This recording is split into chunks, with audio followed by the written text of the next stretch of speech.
Hello दोस्तों, आप सभी को नमस्कार। जैसा कि मैं आशा करती हूँ आप सब अच्छे से होंगे और मन लगाकर पढ़ाई कर रहे होंगे। मैं आशा करती हूँ कि आप सब जो है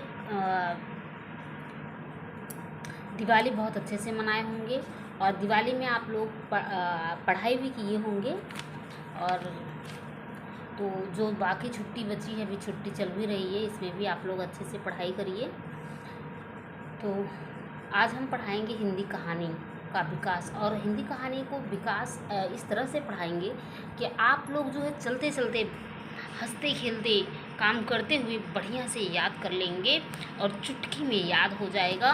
पूरी कहानी ऐसे पढ़ेंगे कि आप पढ़ने के बाद आपको लगेगा कि हाँ, आपने क्या चीज़ हमने पढ़ाया है आपको, किस तरह से हमने पढ़ाया आपको। तो आज हम बताएंगे प्रारंभिक कहानी। प्रारंभिक कहानी क्या है? तो पहला पॉइंट है इसमें,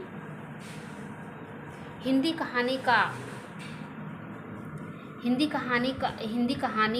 उद्भव द्विवेदी युग से माना जाता है। कब से माना जाता है? जहाँ अंडरलाइन है इसको आप लोग भी अंडरलाइन कर लीजिएगा। हिंदी कहानी का उद्भव द्विवेदी युग से माना जाता है। आचार्य रामचंद्र शुक्ल ने अपने इतिहास में आरंभिक कहानियाँ जो सरस्वती में प्रकाशित हुई इस प्रकार दिया है। आचार्य रामचंद्र शुक्ल ने अपने इतिहास में आरंभिक कहानियाँ जो सरस्वती में प्रकाशित हुई थी इस प्रकार दिया है। कहानी क्या है देखो, इसको हम एड्रेस से याद करवा देंगे आपको। कहानी है, कहानीकार है, प्रकाशन वर्ष है, इंदुमती है। क्या है? इंदुमती है। ये जो है इसकी कहानीकार कौन है? किशोरीलाल गोस्वामी है। इंदुमती कहानी के जो है कहानीकार कौन है? किशोरीलाल गोस्वामी है। 1957 में इसका प्रकाशन हुआ। संवत जो है 1957 है और सन 1900 है। तो 1900 संवत में जब हमको संवत में लिखना हो तो एक याद कर लीजिए और संवत जो है अपने आप याद हो जाएगा। संवत में आपको संवत 57 ऐड कर देना है। तो देखिए ये क्या कहानी है? इंदुमती है, गुलबहार है, प्लेग की चुड़ैल है, 11 वर्ष का समय, पंडित और पंडितानी, दुलाई वाली। और कहानीकार क्या है? किशोरीलाल गोस्वामी है। और किशोरीलाल गोस्वामी, भगवान दास, रामचंद्र शुक्ल, गिरजा दत्त वाजपेयी, बंग महिला। तो इंदुमती इसको एक निगाह में इंदुमती गुलबहार हो गई। और जो है चुड़ैल किसको पकड़ लेती? दुलाई वाली को पकड़ लेती है। चुड़ैल जो है दुलाई वाली को पकड़ लेती है, जिसको दूर करने के लिए पंडित और पंडितानी को 11 वर्ष का समय लग जाता है। तो आप आराम से आसानी से याद कर लिए, इंदुमती गुलबहार हो गई। और जो है चुड़ैल मतलब आप झूठ मूठ का एक बार ऐसे कहानी बना लीजिए, लेकिन पढ़िए सही। कहानी झूठ मूठ का बना लीजिए और पढ़िए सही, ताकि आपको अच्छे से याद हो जाए। तो प्लेग की चुड़ैल इंदुमती गुलबहार हो गई। प्लेग की चुड़ैल जो है दुलाई वाले को पकड़ लेती है। पंडित जिसको छुड़ाने में पंडित और पंडितानी को 11 वर्ष का समय लग जाता है। तो इंदुमती गुलबहार जो है किशोरीलाल गोस्वामी है। और प्लेग की चुड़ैल कहानीकार कौन है? जैसे चुड़ैल से हमको डर लगता है तो हम क्या करते हैं? भगवान भगवान का नाम लेते हैं ना। तो इस तरह से हो गया प्लेग की चुड़ैल भगवान दास। 11 वर्ष का समय कौन है?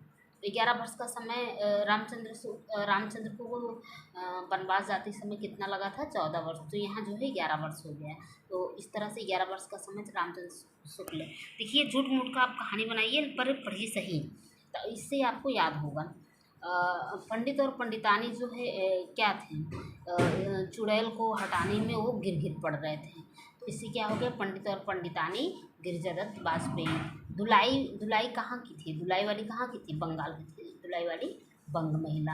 तो इसका क्रम देखिए बहुत आसानी से याद हो जाएगा। लगभग बढ़ते क्रम में है, डिसेंडिंग ऑर्डर में है। तो 1900 है इंदुमती गुलबहार, 1902 प्लेग की चुड़ैल, 1902 11 वर्ष का समय, 1903 पंडित और पंडितानी, 1903 धुलाई वाले, 1907। डॉक्टर गोपाल राय ने लिखा है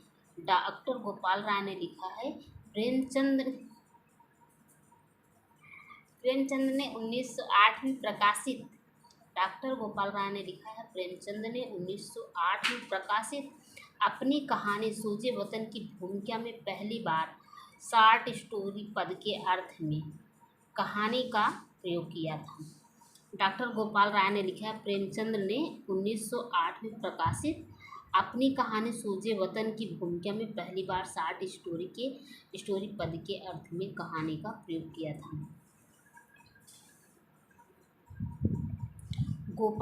डॉक्टर गोपाल राय ने लिखा, प्रेमचंद ने 1908 में प्रकाशित अपनी कहानी सूझे वतन की भूमिका में पहली बार शार्ट स्टोरी पद के अर्थ में कहानी का प्रयोग किया। हिंदी साहित्य की प्रथम कहानी और उसके प्रस्तुता निम्न है। हिंदी साहित्य की प्रथम कहानी और उसके प्रस्तुता निम्न है। प्रस्तुता कौन है? रामचंद्र शुक्ल और कहानी इंदुमती। प्रस्तुता रामचंद्र शुक्ल और कहानी इंदुमती। और इंदुमती कहानी कब प्रकाशित होती है? 1900 में। और किशोरी लाल इसके लेखक कौन है? इंदुमती के तो आप इसको पहले जानते हैं किशोरी लाल के लिए इंदुमती के लेखक किशोरी लाल हैं, तो इंदुमती रामचंद्र की क्या होंगी? मान लीजिए दासी होंगी। इस तरह से आप याद कर लीजिए। तो डॉक्टर बच्चन सिंह क्या है? प्रस्तोता हैं। तो आप इससे हम तो ऐसे याद किए थे कि जो है डॉक्टर बच्चन सिंह जो है अमिताभ बच्चन फिल्मों में जो है प्रेम करते हैं, फिर विवाह करते हैं, तो वही चीज़ इसमें है कि डॉक्टर बचपन सिंह प्रणयनी प्रेम और परिणय मतलब विवाह से तात्पर्य है इसका। तो प्रणयनी परिणय, तो ये इसके कौन है? किशोरी लाल गोस्वामी हैं। राजेंद्र बढ़वालिया, बड़ लोग कैसे होते हैं? जमींदार होते हैं। तो वही चीज़ कि राजेंद्र बढ़वालिया जमींदार का दृष्टांत। इसके कौन है लेखक? रेवरेंद्र जे न्यूटन हैं। देवी प्रसाद वर्मा, एक टोकरी भर मिट्टी। तो देवी की मूर्ति कैसे बनती है? मिट्टी से बनती है। लेकिन देवी की मूर्ति थोड़ी सी मिट्टी से थोड़ी ना बनेगी, कम से कम उसमें टोकरी भर मिट्टी लगेगी। तो देवी की मूर्ति बनाने में कितनी मिट्टी लगेगी? एक टोकरी भर। तो देवी प्रसाद वर्मा क्या हो जाएगा? एक टोकरी भर मिट्टी। इसका प्रकाशन लेखक कौन है? माधवराव सप्रे। प्रकाशन वर्ष इंदुमती का 1900 है। प्रणयनी परिणय का जो है 1887 है। जमींदार का दृष्टांत जो है 1871 है। एक टोकरी भर मिट्टी 1901 है। उसके बाद आपका क्या आ जाता है? उसके बाद आता है आपका इंदुमती को मौलिक कहानी न मानकर शेक्सपियर ने नाटक टेम्पेस्ट का छाया अनुवाद माना जाता है। इंदुमती को मौलिक कहानी न मानकर शेक्सपियर ने नाटक टेम्पेस्ट का छाया अनुवाद माना जाता है। अन्य विद्वानों ने एक टोकरी भर मिट्टी को, जो सन 1901 में छत्तीसगढ़ मित्र में प्रकाशित हुई थी, प्रथम कहानी स्वीकार किया है। अन्य विद्वानों ने एक टोकरी भर मिट्टी को जो सन 1901 में छत्तीसगढ़ मित्र में प्रकाशित हुई थी,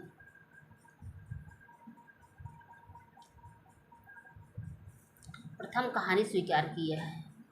इसके बाद क्या है? माधवराव सप्रे ने बाल गंगाधर तिलक को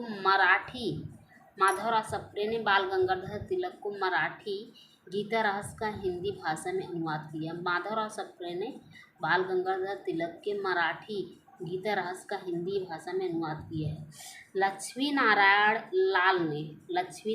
लाल ने शिल्प विधि से आचार्य रामचंद्र शुक्ल की कहानी 11 वर्ष का समय को हिंदी की प्रथम कहानी माना है। लक्ष्मी नारायण लाल ने शिल्प विधि से आचार्य रामचंद्र शुक्ल की कहानी 11 वर्ष का समय को हिंदी की प्रथम कहानी माना है। बंग महिला का मूल नाम राजेंद्र बाला घोष था। ये मिर्ज़ापुर निवासी बाबू पूर्णचंद्र की धर्म पत्नी थी।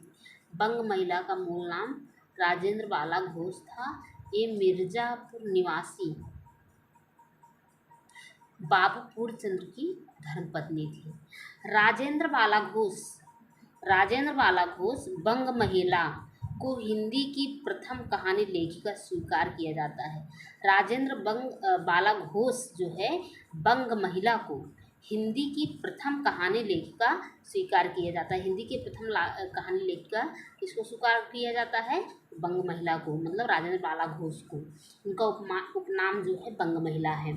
तो राजेंद्र बाला घोष बंग महिला की कालक्रमानुसार अनुसार प्रकाशित कहानियाँ है। राजेंद्र बाला घोष मतलब बंग महिला की कालक्रमानुसार प्रकाशित कहानियाँ निम्न है। आप लोग मेरी राइटिंग पे मत जाइएगा, क्योंकि मैं पढ़ते टाइम जो है ऐसे ही जल्दी जल्दी सरसरी निगाह में मैंने शार्ट नोट बना लिया हुआ है, क्योंकि जो है पढ़ने से या कहीं से भी मुझे कोई भी मैटर मिलता था मैं उसे अपने नोट्स में नोट कर लेती थी, क्योंकि जो है नोट करने से ये फ़ायदा रहता है आप कभी भी इसको दोहरा सकती हैं। लेकिन जो है इसी तरह से मैंने किसी भी मैटर को कहीं से भी पाया और मुझे लगा कि हाँ ये मेरे पढ़ने योग्य है, तो मैं इसे अपने नोट्स में रख लेती थी। तो आप लोग मेरे राइटिंग में मत जाइएगा, आप जिसकी राइटिंग बने वो आप लोग जो है अपनी राइटिंग अच्छी से बनाइएगा। हम तो बस ऐसे ही नोट कर लिए हैं ताकि हम आसानी से पढ़ सकें, अपने जो पढ़े उसको दोहरा सके, रिवीजन कर सके उसका अच्छे से। तो इस दृष्टि से मेरी राइटिंग जो है थोड़ी भाई मेरी राइटिंग बनती है पर मैंने बनाया नहीं है। आप लोग अपनी राइटिंग बना के लिखिएगा।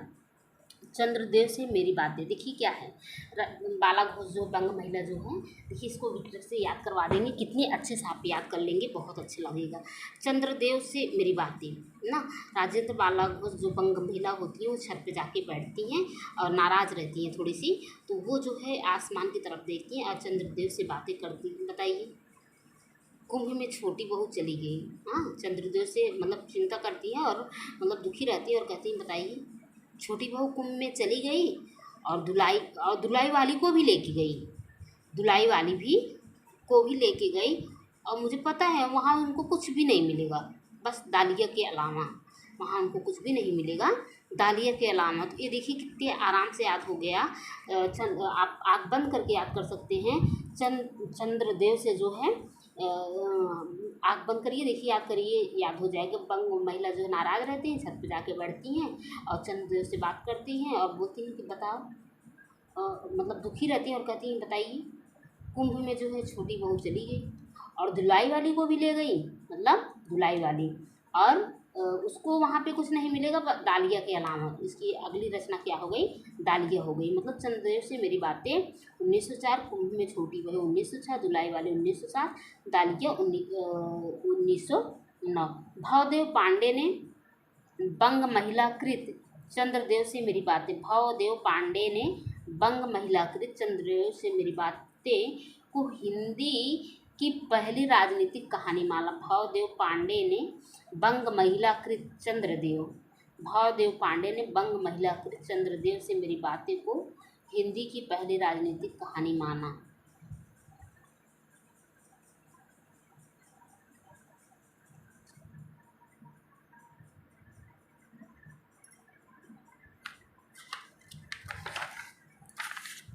उसके बाद क्या है, प्रारंभिक दौर के कुछ महत्वपूर्ण कहानीकार एवं कहानियाँ निम्न है। जैसे केशव प्रसाद, देखिए इसको भी मैं ट्रिक से याद करवा दूँगी आप लोग को। प्रारंभिक दौर के कुछ महत्वपूर्ण कहानीकार एवं कहानियाँ निम्न हैं। इतनी ही कहानी नहीं है, और भी कहानियाँ हैं, बट इसको आप सहायक के रूप में समझ सकते हैं और जो है मतलब आपको याद करने का एक माध्यम है। और कहानी अगर आप लोग को और कहीं से अच्छी मिले तो उसे और आप लोग याद कर लीजिएगा। बट मुझे जितनी जानकारी है मैं इतना बता रही हूँ, बाकी और भी कहानियाँ हैं और जितने मैं बता रहे हैं सब बहुत इम्पॉर्टेंट हैं और आपको चुटकी में याद भी हो जाएंगे। बस चलते चलते, खाते पीते, खेलते कूदते आप इसको याद कर सकते हैं। पूरे दिन में काम भी करते रहिए पर याद आपके मन में चलता रहेगा। मैं इस तरह से आपको कहानी की तरह मैं बता रही हूँ। तो केशव प्रसाद सिंह क्या है, चंद्रलोक की यात्रा, और आपत्तियों का पहाड़। तो आप इसको ऐसे याद कर लीजिए। अगर ये आप जो है केशव का प्रसाद ले लेंगे तो जो है आप चंद्रलोक की यात्रा कर लेंगे और आपके आपत्तियों का जो पहाड़ है वो भी ख़त्म हो जाएगा। तो क्या हो गया, केशव का, आप ये ऐसे याद कर लीजिए, केशव का प्रसाद ले लेंगे तो आपका जो है चंद्रलोक की यात्रा और आपत्तियों का पहाड़, ये दो रचना याद हो। उसके बाद क्या है, माधव प्रसाद मिश्र। तो इनकी क्या है, पुरोहित का आत्मत्याग है और मन की चंचलता है। पढ़िए सही सही, कहानी आप झूठ मूठ का बनाइए पर पढ़िए सही सही। तो जो है माधव प्रसाद मिश्र हैं, इनका क्या है, माधव प्रसाद मिश्र का आप जो है वो ले लेंगे, क्या ले लेंगे, अगर प्रसाद ले लेंगे, पुरोहित का आत्मत्याग हो जाएगा और मन की चंचलता कम हो जाएगी, मतलब खत्म हो जाएगी, मन की चंचलता कम खत्म हो जाएगी। उसके बाद गिरजादत्त वाजपेयी हैं। तो हम लोग क्या करते हैं, पति के पवित्र प्रेम में गिर गिर पड़ते हैं, उनके पाँव पे क्या करते हैं, गिर गिर पड़ते हैं। तो पति का गिरजादत्त वाजपेयी का जो है कहानी क्या है, पति का पवित्र प्रेम। आप आराम से याद कर लीजिए, आँख बंद करके देखिए, आपको याद हो गया होगा। कार्तिक प्रसाद खत्री क्या है, कार्तिक प्रसाद खत्री है दामोदर राव की आत्मकहानी, दामोदर राव की आत्मकहानी। तो आप इसको ऐसे ही याद के लिए वैसे याद भी कर सकते, दामोदर को आप जानते हैं किसको कहा जाता है, कार्तिक कौन है इनको भी जानते हैं, तो कार्तिक दामोदर करके आप याद कर सकते हैं। लेकिन नहीं याद हो रहा है तो आप रिवीजन करिए बार बार। कार्तिक प्रसाद खत्री दामोदर राव की आत्मकहानी। सूर्य नारायण दीक्षित चंद्रहास का अद्भुत आख्यान।